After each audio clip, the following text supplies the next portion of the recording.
안녕하세요. 파주댁입니다. 오늘 함께라서 더 좋다 7번째 시간입니다.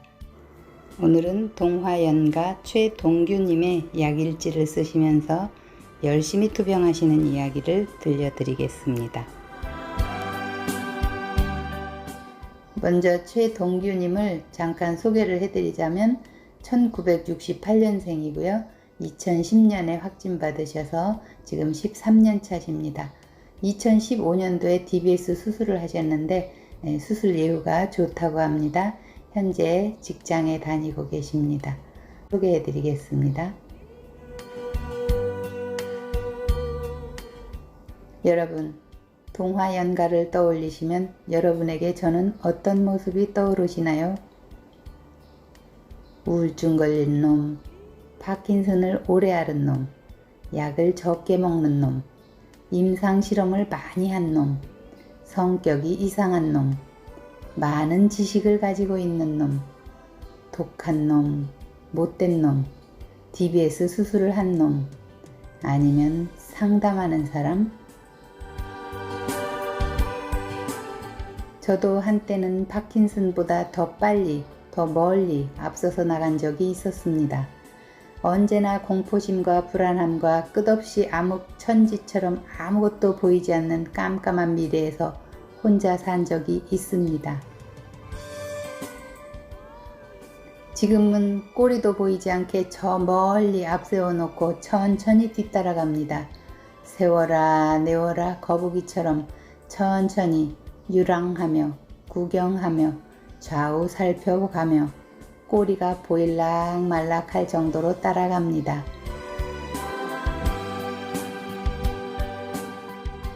여러분들도 저처럼 하고 계시나요? 아니면 반대로 파킨슨은 저 뒤에 있는데 나 홀로 열심히 달려가고 있으신가요? 언제나 상담을 해보면 약이 문제입니다. 그놈의 약. 상담을 원하시는 분들과 이야기를 하다 보면 그분이 초파시든 5년차 또는 10년차 이상의 분들일지라도 상담의 원인 해결을 원하는 것은 언제나 약 문제입니다.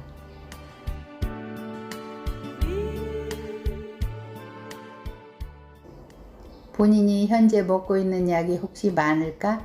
아니면 약이 모자라서 늘려야 하나? 또는 다른 약으로 교체를 해야 할까?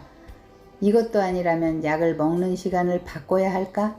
그도 아니라면 내가 활동을 가장 많이 하는 시간대 약을 늘리는 게 좋을까? 등등. 5년차 이상의 여러분들은 이미 약에 중독되어 있다고 봅니다. 대부분 자신들이 먹는 약으로 인해 부작용과 이상운동과 불수의적 운동을 느끼고 계시니까요. 그만큼 약을 오래 먹었고 그러다 보니 내가 먹는 약에 중독되어 있습니다. 하지만 정작 본인들은 모릅니다. 한 번이라도 약을 안 먹으면 당장 힘들고 증상이 외부로 드러나니까요. 그런데 약을 먹으면 몸이 괜찮으니 그걸로 다행이라고 생각하십니다.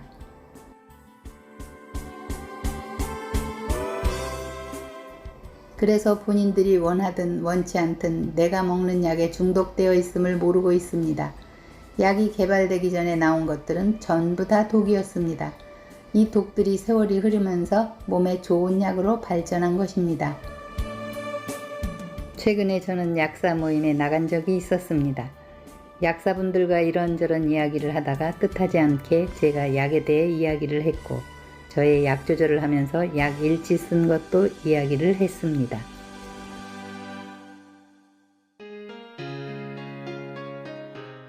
독하게 마음먹고 해봤던 이런저런 이야기들을 했습니다. 그랬더니 약사들이 이구동성으로 놀라워하면서 대단하다고 했습니다.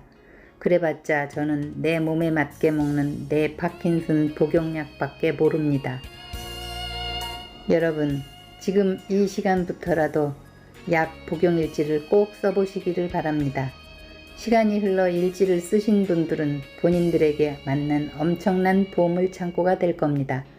한두 달 써서는 잘 모르실 겁니다. 6개월요? 글쎄요, 좀 더 써보셔요. 일지를 쓰는 방법은 간단합니다. 양식이 필요 없습니다. 형식도 필요 없습니다. 그 어떤 형틀에 묶여 꼭 이런 방법을 써야지 할 필요도 없습니다. 본인이 스스로 선택하여 시간도 정해놓고 날짜도 정해놓고 쓰는 방법도 본인이 알아볼 수 있게 쓰면 됩니다. 대신 한 가지 주의해야 할 점은 내가 써놓았던 일지들의 내용을 쉽게 찾아볼 수 있고 쉽게 알아볼 수 있도록 써야 합니다. 그렇게 만들어 놓으면 내가 과거에 어떤 증상이 있었고 현재는 어떻게 변했는지, 내가 과거에는 어떻게 대처를 했는지 다 알 수 있습니다.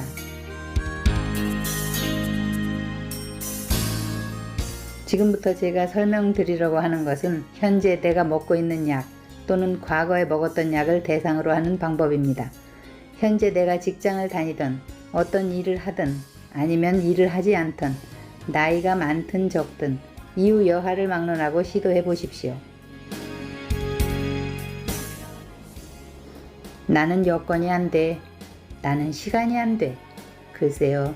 제가 보기에는 이런 말씀 드려서 죄송하지만 모두 다 배부른 소리입니다. 내가 파킨슨에 걸렸고 내 몸이 아픈 것이고 내가 힘든 겁니다. 누구 하나 정확하게 답변을 해주기가 힘든 병이란 말입니다. 내가 가진 내 병을 누구에게 하소연하고 누구에게 정답을 알려달라고 하겠습니까? 의사들은 내 병에 대해 진료를 알려주는 역할을 합니다. 그리고 약도 평균적으로 복용하게 처방합니다. 한 사람 한 사람 맞춤 진료를 할 수가 없습니다. 환자가 너무 많고 시간은 없고 진료는 해야 되고 그러다 보니 모든 사람에 맞게 맞춤 진료를 할 수가 없습니다. 나는 자신이 없다. 나는 용기가 없다. 나는 끈기가 없다. 이런 말도 하시려거든 그냥 공부하지 마시고 언제나처럼 타인에게 물어보십시오. 그 방법이 가장 쉬운 방법일 테니까요. 하지만 정답은 절대로 찾을 수가 없을 겁니다. 지금부터 제가 설명드리려고 하는 이 방법은 파킨슨 증후군에 걸리신 분들은 선택하지 않는 것이 옳습니다. 왜냐하면 위험할 수가 있기 때문입니다.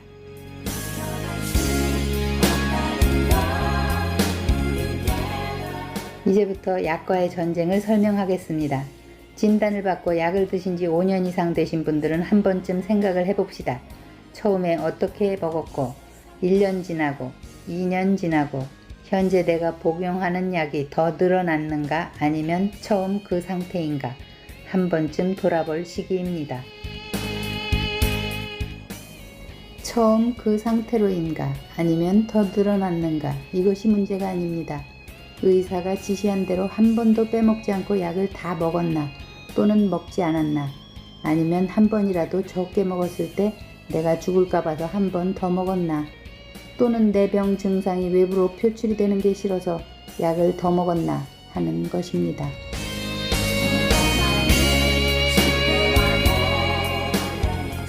이제는 내 몸에 맞는 약을 찾아보아야 합니다.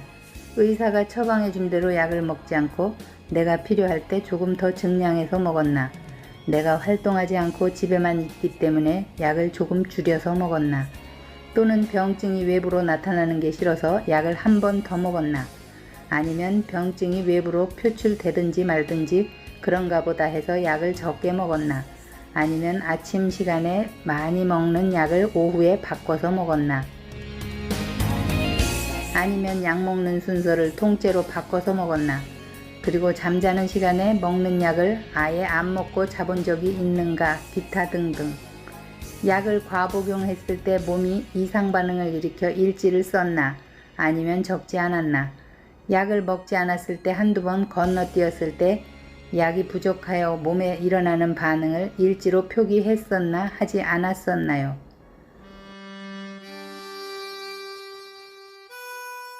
본인은 내가 먹고 있는 약에 대한 성분, 함량, 부작용, 좋은 점 이런 것들을 알고 있나 모르고 있나 이 약을 먹었을 때 어떤 부작용 때문에 어떤 일이 있었다 이것을 일지로 썼나 쓰지 않았었나 기타 등등 더 많은 정보가 있음에도 불구하고 이런 정보를 일지로 남겼었나 남기지 않았나 하는 것들을 한 번쯤은 되돌아봐야 합니다. 동화연가가 작년부터 일지를 꼭 써주십시오 하고 이야기를 했습니다. 그때부터 썼다면 거의 1년 가까이 일지를 기록하게 되었을 겁니다. 그러면 1년이라는 시간 동안 많은 양의 정보가 나의 신체를 나타내어 줍니다. 어떤 병증이 있었고 어떤 이상운동이 있었고 내가 어떤 약들을 먹었고 하는, 하지만 쓰지 않은 사람들은 정보가 아예 없겠지요. 그러면 내가 어떤 병증이 나타나더라도 그게 언제 나타났는지, 언제 힘들었었는지 전혀 모르겠지요. 대충 얼버무려서 대충 언제쯤, 대충 어떤 증상이, 대충 어떻게 나타났다, 이것은 도움이 안 됩니다. 일지를 쓴 사람들은 정확한 날짜에 정확히 어떤 약을 먹었고 어떤 증상이 일어났다 그러면 대책을 강구할 수 있습니다. 하지만 대충은 답을 찾기가 어렵습니다. 지금이라도 오늘부터라도 일지를 쓰십시오.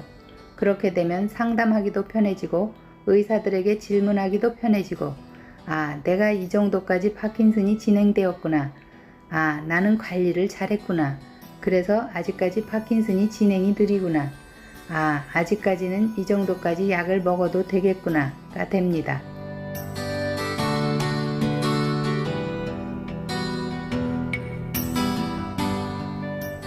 내가 아파서 내가 먹는 약입니다. 나에게 대충 약을 먹이실 겁니까?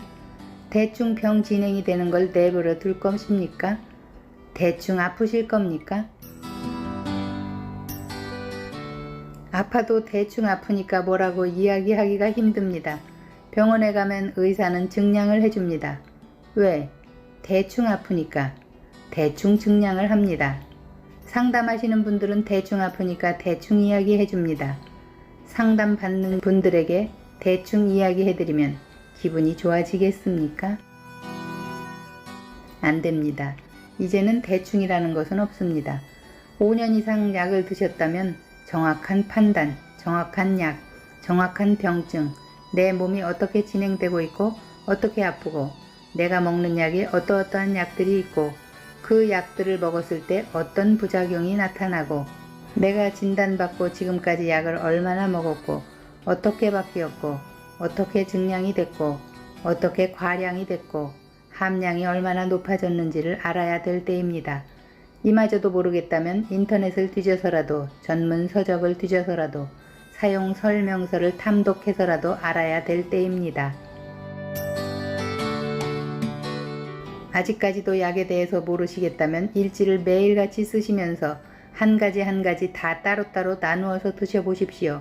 그 한 가지를 일지를 쓰시면서 그 한 가지 약으로만 하루를 드시던 이틀을 드시던 일지를 쓰시면서 드셔보십시오. 그렇게 모든 약을 따로따로 나누어서 드시고 어떻게 몸이 아팠고 어떤 통증들이 몸의 한 부분이 있었고 몸이 어떤 약을 필요로 하고 몸이 어떤 약에 대한 어떤 증상이 나타나고 어떤 작용을 하고 어떤 부작용이 나타나고 어떤 약이 부족하고 어떤 약이 남아 돌고 하는지를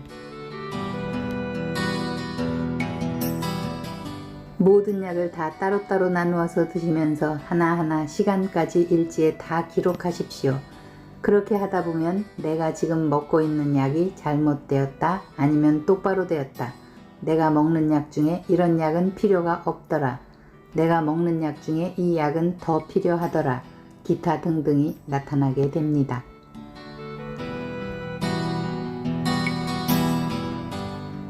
가장 여건이 좋은 사람들은 직장도 없고 집에서 쉬는 사람들이면 더욱더 확실하게 조절을 할 수 있겠죠. 직장을 다니시는 분들도 할 수는 있습니다. 일요일날 쉬시는 분은 하루 동안 아침부터 해보면 됩니다.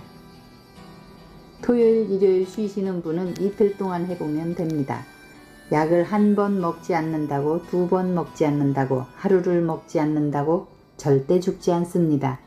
병이 더 빨리 그 하루 때문 진행이 되지 않습니다. 내 몸 내가 살펴보려면 일지를 쓰시면서 약을 바꾸면서 조절하시면서 나누어서 드시다 보면 알게 됩니다. 일지를 꼭 쓴다는 전제 조건 하에서 말입니다. 이런 과정을 한 번이라도 겪지 않고는 의사가 처방해주는 약을 그대로 먹을 수밖에 없습니다. 그러다 보면 과량하게 되고 증량을 할 수밖에 없습니다. 그러면 언젠가는 상담을 하게 되겠지요. 언젠가는 내가 먹는 약이 너무 많으니까 살려달라고 아우성치겠지요. 하지만 상담을 하던 의사에게 살려달라고 외치던 자신의 의지가 약하다면 모두 다 무용지물입니다. 나 스스로가 바로 서고 자제력과 의지력을 바로 세워 하나하나 해나가다 보면 언젠가는 소량으로 적당량 약을 먹을 수 있겠지요. 제일 중요한 것은 내 마음속에 있는 의지력입니다. 그 의지력을 바깥으로 꺼내어 주시고 실천해 나가도록 합시다. 이것이 되지 않는다면 여러분들은 언제나 제자리에서 뱅뱅 돌고 있을 겁니다. 언제나 같은 마음과 말을 하면서 말입니다.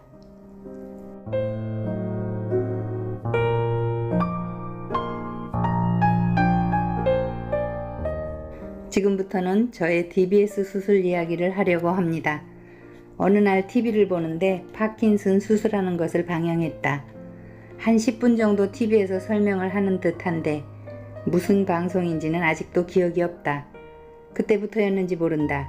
수술에 대해서 공부하기 시작한 것이 미친 듯이 공부를 했다.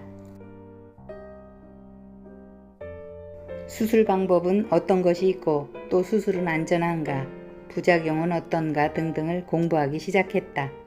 그리고 우리나라 대학병원에서 수술할 수 있는 의사가 몇 명이 있는지 파악하기 시작했고, 파악하고 난 후 그 사람이 어느 나라에 가서 어떤 공부를 하고 왔는지 그것도 알아보기 시작했다.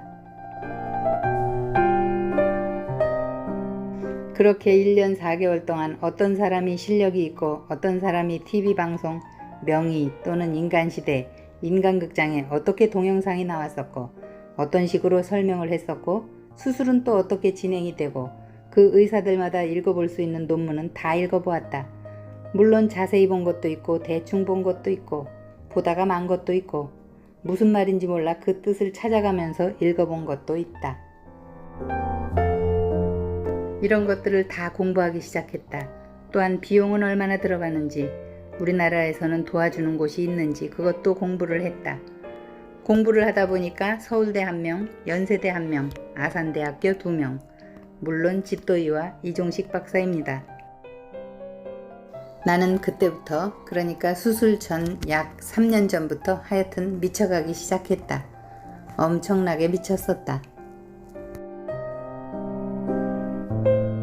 내가 살기 위해서 발버둥을 쳤고 그리고 결국에는 서울 아산대학병원으로 이관했다. 최종적으로 내린 결론이 수술을 하기 위해서였다. 부작용도 겁이 나지 않았다. 단지 수술을 해서 더 나은 삶을 살기 위해서였다. 약을 줄이기 위해 무슨 짓을 했는지 지금 생각해보면 정말 미친놈이었다. 그러나 그렇게 할 수밖에 없었다. 알려주는 사람도 없었고 내가 할 수 있는 거는 약학 서적과 TV와 논문과 인터넷과 이런 거 말고는 할 수 있는 방법이 없었다. 혼자서 미친 듯이 약과의 전쟁을 하다 보니 내 몸에 맞는 내 병에 맞는 약을 골라낼 수 있고 약을 적게 먹을 수 있고 또 하나는 약기운이 몸에서 빠져나간다 해도 버틸 수 있는 시간을 충분히 만들 수가 있다. 그래서 지금의 동화연가가 만들어진 것이다. 물론 수술도 혼자만의 결정이었고 내 주위 사람 모두가 반대하였다. 그 당시에는 식구들도 반대하였다. 하지만 수술 후 너무 좋아진 나에게 결과론적으로 가족과 친구들과 선후배들이 모두 수술 결정을 잘하였다고 칭찬을 한다. 수술 후에도 약과의 전쟁을 했고 현재 아직까지도 레보도파 50mg을 2시간 간격 또는 2시간 30분 간격으로 먹는다. 물론 3시간이 갈 때도 있다. 이렇게 먹어도 팔이 동결되거나 꼬이는 현상은 가끔 있고 발가락이 하늘로 치솟는 전조 현상도 아직은 가끔 있다. 하지만 25mg은 먹지 않는다. 효과가 없기 때문이다. 그래서 나에게 최하로 먹을 수 있는 양은 마도파 50mg이다. 미라펙스는 매일 먹지 않는다. 필요할 때마다 0.125mg 또는 0.375mg을 먹고 있다. 여러분들도 당신들만의 방식으로 충분히 극복할 수 있습니다. 노력을 해보십시오. 일지를 꼭 쓰십시오. 그러면 앞으로의 투병 생활이 달라지실 거라고 확신합니다. 감사합니다.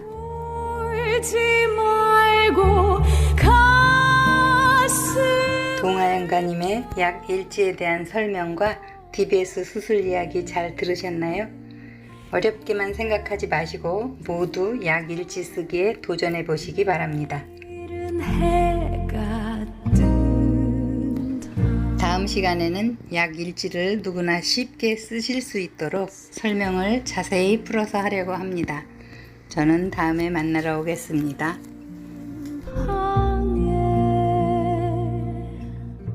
파주택TV 방송에 소중한 후원해주신 모든 분들께 감사드립니다. 투병에 도움되는 방송으로 보답하겠습니다. 감사합니다.